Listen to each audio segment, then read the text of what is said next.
I am Vinnie Tortorich. Folks, your good intentions have been stolen, but don't worry. I'm here to help you get them back. You may be soft and succulent at the beginning of this process, but hang in there.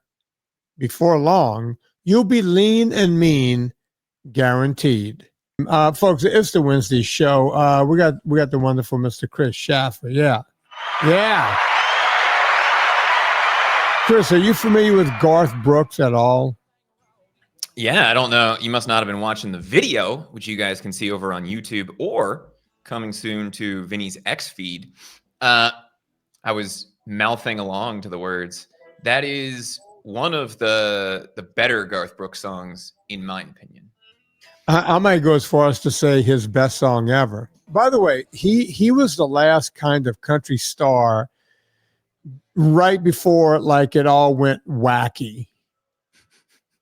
Do you know what I mean by that? I mean, you mean mid-90s country or early 2000s country? Well, even early 2000s, you could still get some good country, but then it just went off the, you still had like Brooks and Dunn and, you had some good groups in the early 2000s. But then it all became, they were trying to find the next Shania Twain because Shania Twain was this crossover artist. And I remember the first time I heard Taylor Swift, she was a country star only. And that's what people don't realize, because she's such a pop star now, right? In 2008, I saw Taylor Swift open for Rascal Flatts. That sounds about right. That tells you how country Taylor Swift was once upon a time. In fact, doesn't she have a song? It's not about Garth Brooks, is it? I don't know because I don't know any of her songs. No, Tim McGraw. Tim McGraw. Oh, she has a song about Tim McGraw? Yeah, I think it's called Tim McGraw. Oh. And Tim McGraw has a song about Chris Christopherson, which is one of my favorite Tim McGraw songs ever. I might play it at the end of the show. And yeah, you had people like Tim McGraw, you had, all of these great artists. And then they were trying to find the next crossover. Like everybody was becoming a crossover. And they took the twang out of country. They took the yodel out. They took all the stuff that made country music. And then it just went off into the weeds. You might be asking, why was I playing the song Rodeo today? Chris, are you going to ask? Is that where you're going? I'm heading to a rodeo. Something to give. Oh, I'm heading to they do rodeos in Virginia now, huh? Yeah. Serena said a few weeks ago, she goes, I got us tickets to the rodeo because about a year ago, I'll tell you exactly when it is. When it was the same day that Trump got shot. When the first time, the ear. So about a year ago at this point, yeah. Yeah, and we got to a rodeo, like we couldn't hear it. We were out in the middle. We didn't know. We were just driving along in the country, and we get to this bull riding event out in the middle of nowhere, right? And right before the event started, they said, we don't have much information on this, but former President Trump was shot today. And I turned to Serena and I was like, I'm shocked that it took this long. I thought that he would have been shot at, because he's got such detractors and haters and the whole thing. But we didn't know if he was alive or dead. They didn't know at the rodeo. And it was like this moment of silence and the whole thing. And, look, I get it. Half the country hates the man and the whole thing. And I'm indifferent about politics. I don't want to see anyone die, right? I don't want people to die based on political views. And I know I have friends that want certain politicians dead, and I just think that's crazy. At any rate, we were on the way to a bull riding event when that happened. Yeah. And here we're going to a full-fledged rodeo tonight. I think it's going to be Serena's first. I'm assuming it's a fairly safe bet that she has not. Is that? I've been to more rodeos than rock concerts in my life. That's a safe bet. That sounds about right. I think I'd probably fall in that same boat. Yeah, I'm a big rodeo fan. I've actually been to the National Rodeo in Vegas, and I hate, I hate Vegas, but I've been to the National Rodeo. I've been there. Well, I lived in Reno, and the Reno Right. Rodeo is one of the big PBR. For those of you who aren't rodeo people, that's the professional bull riding Association. thing. Yeah. Yeah, PBRA, I guess.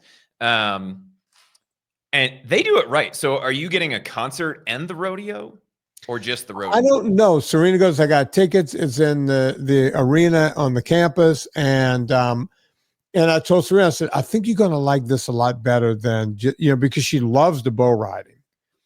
But I said, you're going to see the barrel racing. They're going to probably have bronc busting. They're going to have roping and, team roping. And so you're going to see a little bit of everything. Little mutton busting. Yeah. Yeah. I hope they do that. It's always so cute when they do that. She will lose it for that. For those of you guys who don't know, mutton busting is when they throw a small child on the back of a sheep and just let it go wild, right? Because that is somehow safer, right? Like you're scaling it down to the size of a child, and that somehow feels safer than throwing it on the back of a bull. But from a size equivalence standpoint, right? If you throw a 5-year-old on the back of a full-grown sheep, it's essentially the same size difference. Well, the difference is the sheep takes off at about 50 miles an hour, and the kid is hanging on for dear life. And it's the cutest thing you've ever seen, though. Now that we've just shown how red both of our necks are, Vinny. My neck bleeds red. I grew up deep in the country. I would go every summer when I lived in California. I would make it to Salina, Utah for the 4th of July. And they had a local rodeo out in Salina. Now, if you look up Salina, there are like 7 people in Salina. 7 to 12 people. I'm going to tell you a little story about Salina that pertains to health and fitness. The first time I ever had Redmond's real salt was in Salina, because Salina and Redmond is basically the same town, because the Redmond family is from Salina. They're all right there. The mine, that salt mine, is right there. You don't know when you're at Redmond's mine or in Salina. Right. And back in the late 80s, when you're in Salina, people's like, this is the best salt in the world. This is the best. That's how I even knew about Redmond's real salt. At one time, you can only get it in a few areas right around there. Period. That's crazy. And so they just have it sitting there in a restaurant, or what? Every restaurant, like you had that, it was that red tint, because most of Redmond salt is red. Some of it is black. I've pulled big chunks of black salt out of that mine. I've been in that mine. When we tell people that at purevitaminclub.com, I literally make the vitamins myself. I source the product.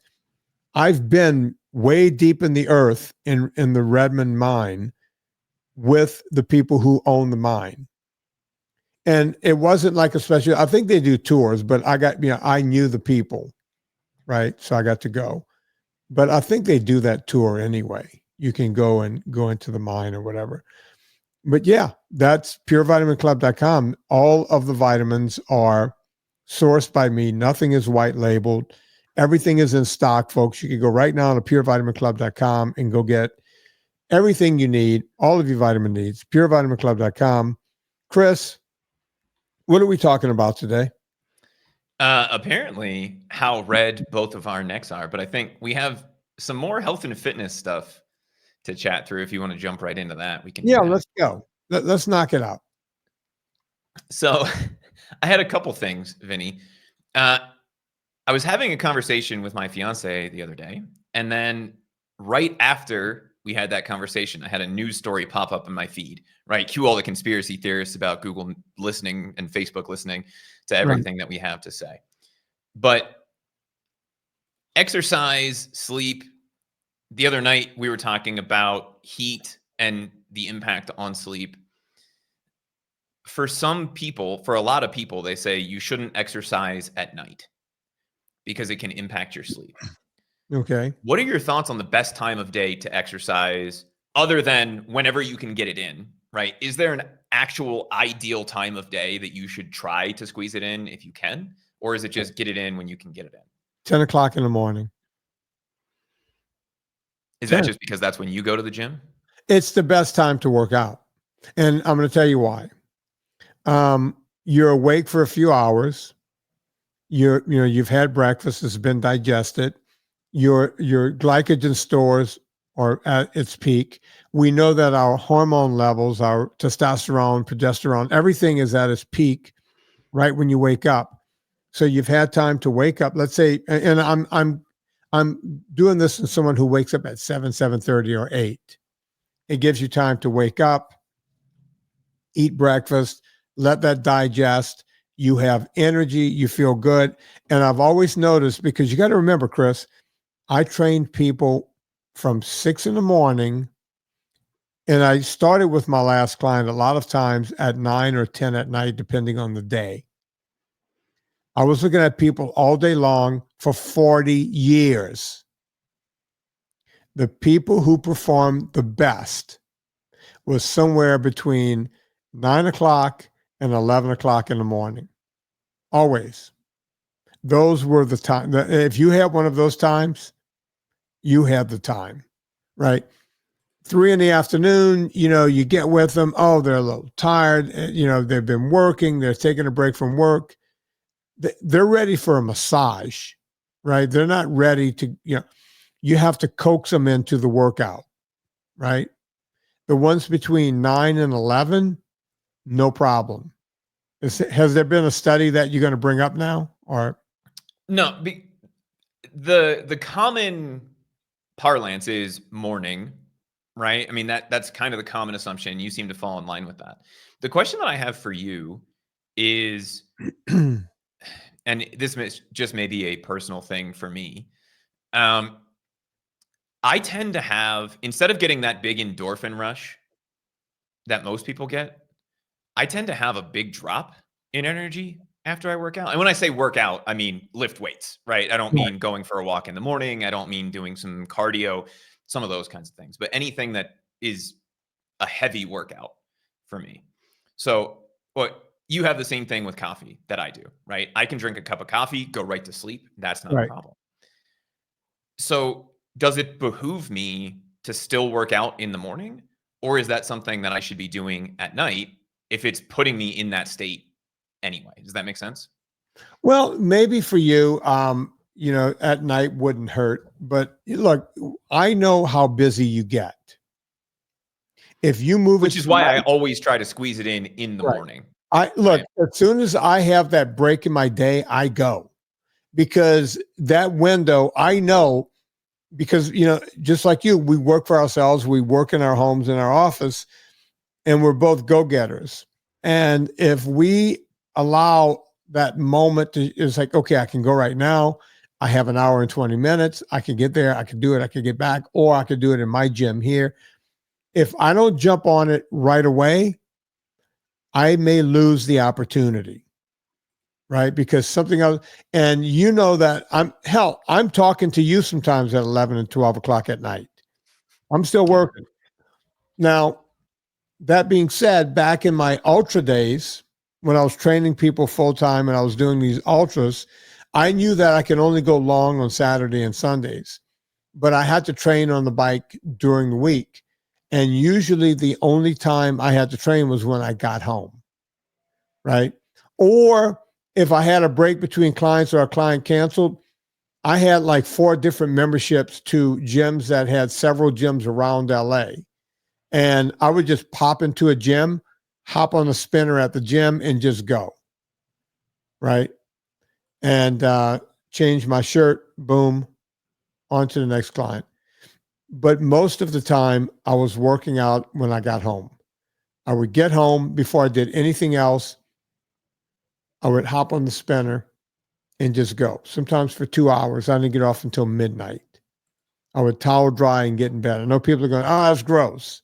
I'd wake up at 4:15, shower, go back to work. It was a crazy, I led the craziest life. I do believe that's what caused cancer to originally creep in on me. I really do believe that, because cancer will seep in there when there's a a weakness, right? A moment for it to get in.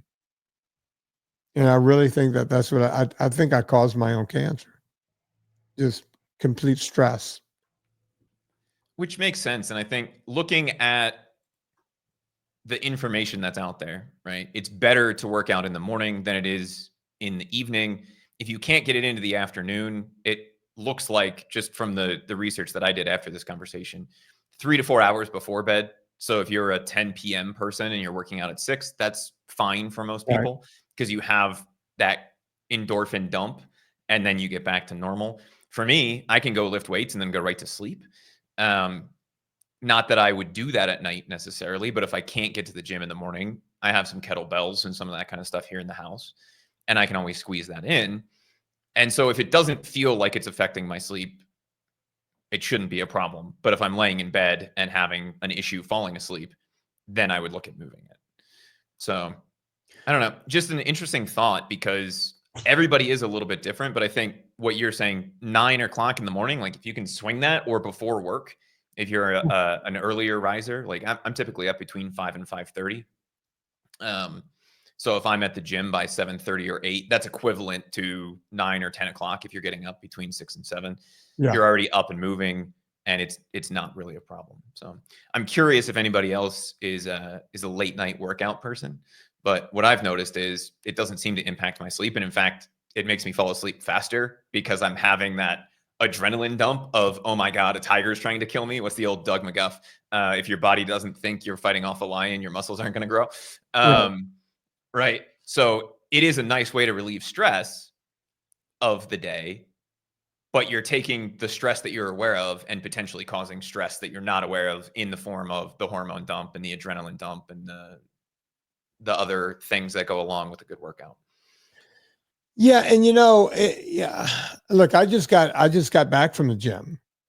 I did a failure workout. It was pull day failure, and I came. We were supposed to start at 4:30, and I was like, God, if I sit for a half an hour, I'm going to fall asleep, and I got too much to do before I get to this rodeo tonight, right? So, yeah, that's where I am. So, what else is going on, Chris? Well, Vinnie, I feel like you did a documentary. It's called something like Dirty Keto, about all of the crazy keto products. We got pitched this week to run some ads for somebody. We did.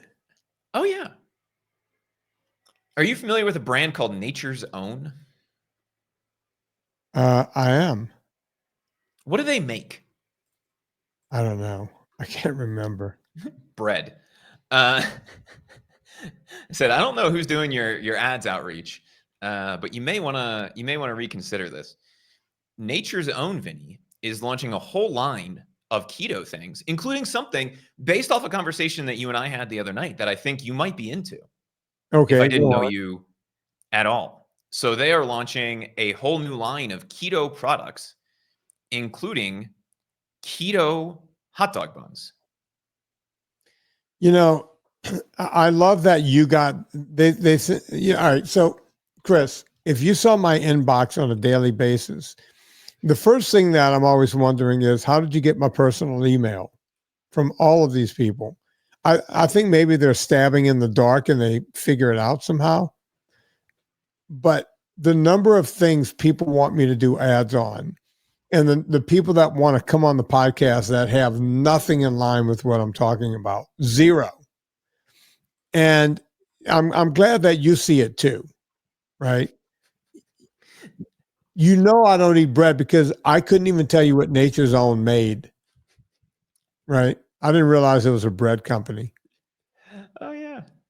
Yeah. Well, they clearly aren't paying attention on the other side, because they sent us a nice pitch that said, hey, is this something you guys would want to cover? And turns out they're not paying us to cover it. We're just going to talk about it anyway, for 2 reasons, Vinnie. One, because this seems like a heck of a deal. And for people who haven't been around for a while, okay, they may not know about all of the things that are traps. And so I thought it was a good time to bring this up, because if they're coming in as a new Roby, or they're just coming in as a new listener, They may not know about dirty keto, and they may not know about your good intentions being stolen by keto products or low carb products. So I want to read the ingredients to you, and I want you to stop me. Before you read the ingredient, is this the hot dog bun? Yes. Okay, before you read the ingredients, tell me what the promise is on the front. Keto, soft white, 1 net carb hot dog buns. Okay, so anyone that wants to go low carb would go, hey, I can have up to 20 carbs a day. 1 hot dog bun, I can have 3 of them. I'm up to 3 carbs. I'm doing, I could have 20 hot dogs. Yeah. With a bun. With a bun. I would not recommend that with or without a bun. That sounds like not a fun afternoon or evening, unless you're Joey Chestnut. That's what I was going to say. What was the Asian guy's name? Kiyosabi? The guy that was the champion before Joey Chestnut. They hate each other, these two people. Yeah, his name escapes me. All right, so Joey Chestnut, the current champion. Well, no, he got dethroned last year. By who? Wasn't it Joey Chestnut that signed something with like Impossible Meats, and so he couldn't participate because they wouldn't let him eat vegan hot dogs? Yeah. Patrick Bertoli, he ate 58. Joey Chestnut still has the record, I think. But yeah, he is not the current champion anymore. There was an Asian guy for years. He was ripped. This guy, that's the crazy part. He was ripped, Chris. And I saw him in a documentary talking about it, going Kobayashi. And Kobayashi in an interview said, even though I looked healthy, it was killing him. And his wife said, you got to stop. You got to find a different way to make a living. You can't be Kobayashi anymore. You can't be the hot dog eating king. And Joey Chestnut had a real problem with Kobayashi, like a real problem. Which, interestingly, and Vinny, we'll see how nerdy you are. Do you know what a Kobayashi Maru is? No. Right. It comes from the original Star Trek. It's essentially a term for a no-win situation, right? It's the test that the captains had to take, and Kirk cheated on it, right? Supposedly because he actually won by just using the rules of the game against the game and saying, well, if I'm in a no-win situation, why would I play by your rules? Ironically, Kobayashi put Joey Chestnut in a Kobayashi Maru because he couldn't participate because he had an Impossible Food sponsorship, right? No-win situation for our buddy Joey Chestnut. But whether it's 20 or 58 or 67, I think the record is, you don't want to eat that many hot dogs, regardless of the bun. But well, hang on, Chris. Let me write this down. It's not good to eat 68 hot dogs in one sitting? Probably not. Even if you're doing OMAD, which I know is a trigger word for you. Yeah. But it's one of those things, right? Where if you're looking at this on the surface, you're saying, hey, I'm eating low carb. This makes a lot of sense. Looking at the ingredients, it doesn't sound much different from regular bread. Water, wheat starch, wheat protein, soybean oil, yeast, vinegar, cultured sugar, mono and diglycerides, salt, enzymes, guar gum, sesame flour, ascorbic acid. So you're getting a little vitamin C, and soy lecithin. 16 grams of carbs, 15 grams of fiber. So they're adding in some extra fiber to get you to the net 1 carb. It's such a lie. It's such a lie, folks. I mean, Chris, go back and just one by one, start naming the ingredients after water. Well, so before I do that, Vinny, I want to give you the nutritional highlights according to Nature's Own. Go on. 1 net carb and 60 calories per bun, which I'm not quite sure how that math works. Right. But that's a different conversation. No high fructose corn syrup, and no artificial preservatives, colors, or flavors. Just regular preservatives, colors, and flavors. Okay. So, all right, let's go back to the ingredients. What's the first one after water? Modified wheat starch. Okay. First ingredient, starch. Starch will make you fat. Bottom line, stop. All right, what's the next one? Wheat protein isolate, because these also, Vinny, have 9 grams of protein per bun. Okay. protein from a vegetable source, from any plant food source, is not even close to a complete protein. Is not equal to, say, the protein you get from animal protein or an egg or milk, dairy products, what have you, whey protein, casein, not even close. But that's what they're giving you, right? They're giving you that. What's next? Soybean oil. Okay. That's a seed oil, folks. We talk a lot about seed oils on the show.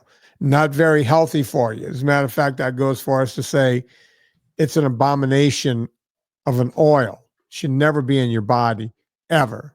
What else you got, Chris? Go on. Yeast. Okay. I'll take yeast. What you got after that? Yeah, yeast and water so far are the two best ingredients. Yeah. Vinegar. Good. Nothing Doesn't say what vinegar. kind, but vinegar. All right, vinegar. Cultured sugar. Okay. Again, a simple carbohydrate. We went from carbohydrate to simple carbohydrate. And they're going to tell you all of these carbs in this 60-calorie bun can be wiped out because they add fiber. It's an insane thought. It's just an insane thought. It doesn't work that way. Look, I'll be the first to tell you, I wish it did. I would love to have hot dogs that were one carb. I would give my left nut to have that. Right? But it doesn't work. We know it doesn't work. If it worked out, people go, what do you got against it? I'm here to help people. I know for a fact that this does not work. End of story. Right? That's the other thing that's interesting reading through this, right? Have you ever heard of cultured sugar before, Vinny? No. I understand that you understand what those two words mean together, right? Cultured typically means it's fermented to some extent. But it has the same impact on blood sugar as regular sugar. The reason they use it in something like this is they can use it in place of extra preservatives. So you still add the sugar, but you don't have to add extra preservatives because it's not as mold and bacteria friendly as simple sugar. But your body doesn't know the difference, right? What's your phrase? Your liver is a meritocracy, right? There's no difference in terms of your body, but it lets them remove some of the extra preservatives, right? Good, but also. Then mono and diglycerides.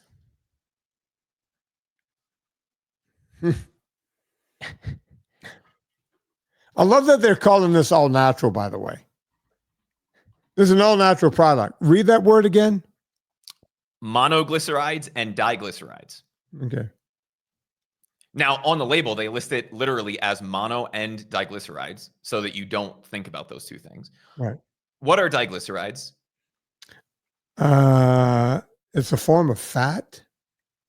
It's a fatty acid, right? Yeah, fatty acid. So they're using that as an emulsifier. And then guar gum, another emulsifier, sesame flour, ascorbic acid, which I don't know if they can use that as an emulsifier or if they're just using that for probably a preservative of some sort. Or as a preservative, right? And soy lecithin, right? Yet another emulsifier. Yeah. Here's what I don't understand. Now, I'm trying to remember back to my Nutrition 101 class in college that I nearly got thrown out of for arguing about different types of unsaturated fats. But if I remember correctly, Vinny, carbohydrates are about 4 calories per gram. That's about right. Yeah. Protein, 4 calories per gram. Fat, more, 9 calories per gram, right? Yeah, more than double. Yes.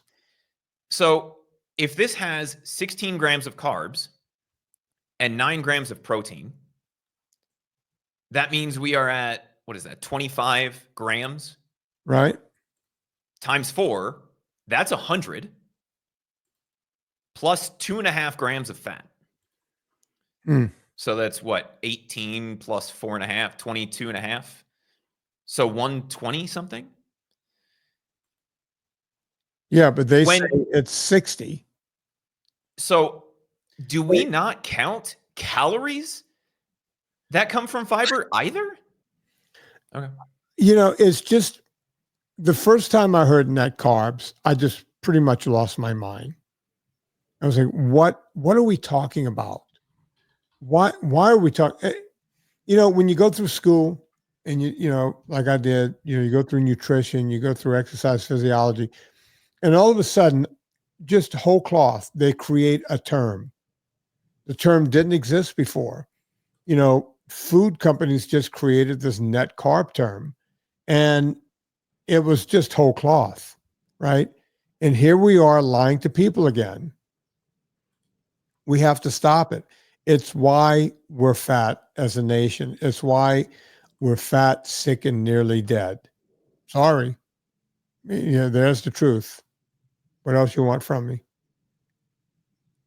So I'm doing a little Google foo over here, Vinny, because I'm trying to figure out how they're getting to 60. Because even if we take that out, you're at 62. Yeah. So if we take out all of the fiber, Right. you should be at 62 calories, 62 and a half. Right. But even according to the FDA themselves, they estimate, and maybe it's just another one of those weird labeling things. They estimate that instead of 4 calories per gram, fiber should be measured between 1.5 and 2 calories per gram. But even if you're measuring it at 0, you still don't get 60 out of that math. Right. This is just yet again, and I know you did a whole movie on this. But you know, they could be subtracting calories too. Since they're lying about the carbs, can they be lying about the calories and getting away with it? Or if it's not exactly 2.5 grams, right? It's like 2.25, but they have to round up on the label, maybe. But the thing that we all need to understand is this is essentially an entirely worthless thing to look at, Right. right? Because you're assuming that your body is treating all of that as a 0-calorie game, which it's not, right? The FDA themselves says that it's 1.5 to 2 calories.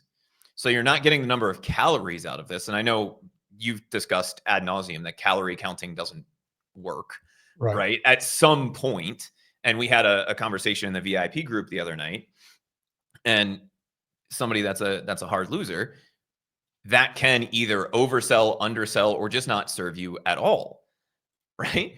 So even if we're looking at this from a calorie counting standpoint, it's not accurate. If we're looking at it from a carb standpoint, in terms of how much your liver cares about it, it's not accurate. The only positive benefit I can see of this at all, Vinny, is that there are 9 grams of protein in here. Now, And it's I've wheat already protein. determined that it's not a good protein. It's not a complete. I guarantee you that's not a complete protein. Guaranteed. Well, there's nothing in it except for wheat that would be a protein source. It's the So reason why people are so unhealthy. I mean, this is not healthy. This is not a good thing to put in your body. Period. Right? You're trying to find the good in it.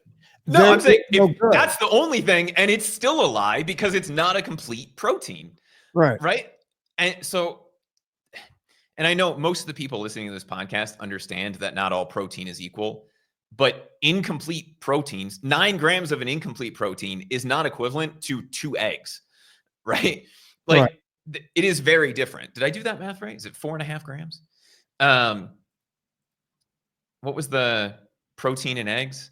Maybe 6 grams of protein per egg. Yeah, it's 6 grams. So an egg and a half, right? The protein you're getting out of that is substantially different than the 9 grams of protein. Not even close. Yeah, it's not even close. You're getting every amino acid that can literally create a life in an egg. You're eating an embryo, right? It's one of the greatest things you can eat.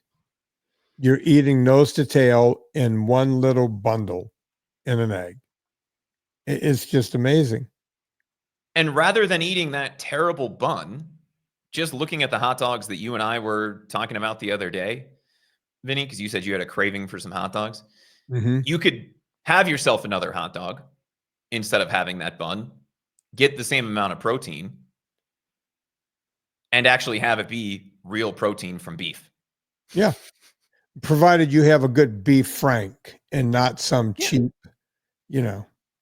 All right, Chris, we're going to call it right there because we promised to keep these two shows a little shorter than usual because Leon is trying to get out of town and I'm trying to get to a rodeo.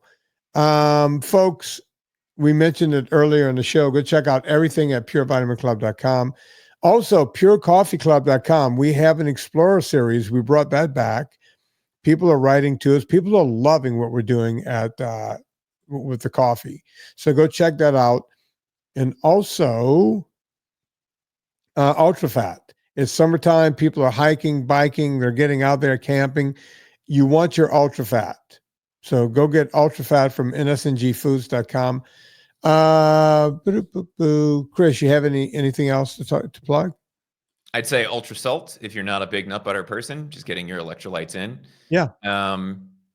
It's a nice little way to do it. And I saw Vinny the other day. I know it's something we've talked about in the past, but if people are doing outdoor activities this summer and they're trying to not just drink water, but actually stay hydrated, if they have something like Ultra Salt, what should they be doing with that in terms of their water intake? Is it one per bottle or what? I tell people, I was telling a guy on the internet, he was like, I just want to break them up and put them in a bottle. So on my 40-ounce bottle, I'll put at least 2 and sometimes 3 in my 40-ounce bottle of water. And when I get another 48, when I fill it up again, I put another 2 or 3, right? A guy was asking me how many, and I said, look, if you're going to open them up and drop them in, which you don't have to do, every 20 ounces, right? So every time you have 20 ounces of water, take 1. And you'll go, wait, what if I'm taking 16 ounces? Still take 1, right? You're still good at 16 ounces. When you start getting to 25 and 30 ounces, you might want to add a second, right? Just you want to have the electrolytes going in with the water. Did I explain that right, Chris? Yeah. So one every other time you're drinking like a standard size bottle of water, they're 16, right? Yeah, and the larger bicycle bottles are like 22 or 24. So yeah, 1 per bottle. Folks, rate and review this podcast. Before you go to Amazon, go to VinnieTortorich.com, click through the banner. I promised you guys a song by Tim McGraw here at the end of the show, so we will play that. On behalf of Chris Shaffer, my name is Vinnie Tortorich. Put life into living. And let's do it with a guy that grew up in Louisiana right across the river from me, Tug McGraw's kid,